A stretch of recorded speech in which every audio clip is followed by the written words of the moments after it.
Assalamualaikum warahmatullahi wabarakatuh.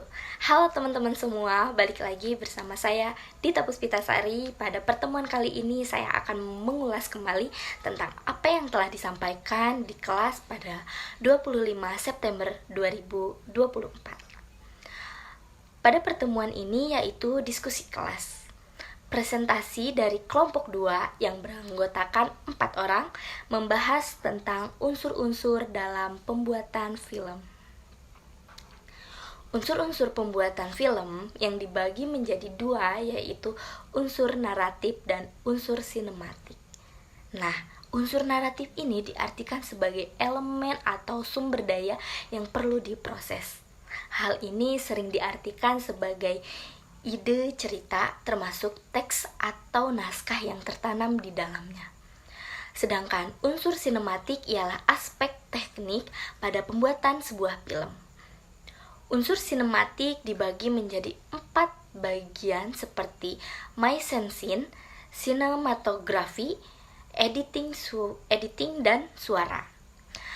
Selain itu juga tentunya ada divisi yang atau tugas tersendiri untuk pembuat film yang terdiri dari produser, asisten produser, co-produser, sutradara, asisten sutradara, penulis naskah, sinematografer atau DOP, asisten kamera, penata artistik atau production, designer, editor, dan komposer. Mise-en-scene merupakan salah satu unsur yang penting yang terdapat dalam elemen sistematik yang terdapat dalam film. Unsur tersebut sangat penting diperhatikan agar film diproduksi dapat memberikan kesan dramatis di setiap alur cerita. Mise-en-scene sebagai unsur pendukung yang memegang peran penting dalam sebuah film akan membawa kekuatan tersendiri di setiap aspek cerita di dalam sebuah film. Selanjutnya ada sinematografi. Sinematografi bisa diartikan menulis dengan gambar yang bergerak. Dalam sinematografi ini dipelajari bagaimana pembuatan gambar bergerak, seperti apakah gambar-gambar itu, bagaimana merangkai potongan-potongan gambar yang bergerak menjadi rangkaian gambar yang mampu menyampaikan maksud tertentu dan menyampaikan informasi atau mengkomunikasikan suatu ide tertentu. Unsur-unsur dalam sinematografi itu ada yang pertama itu visual, gerak, audio, dan jalan cerita.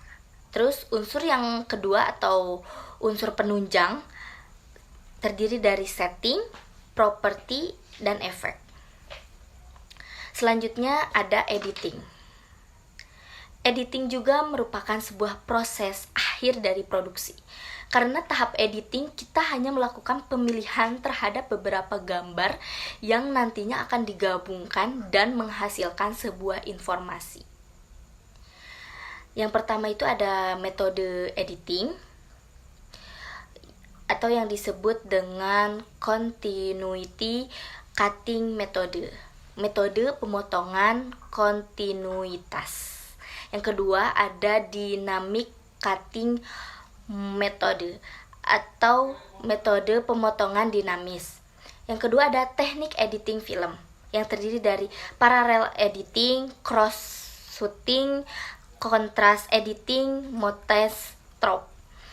Yang ketiga jenis editing film yang terdiri dari editing continuity, editing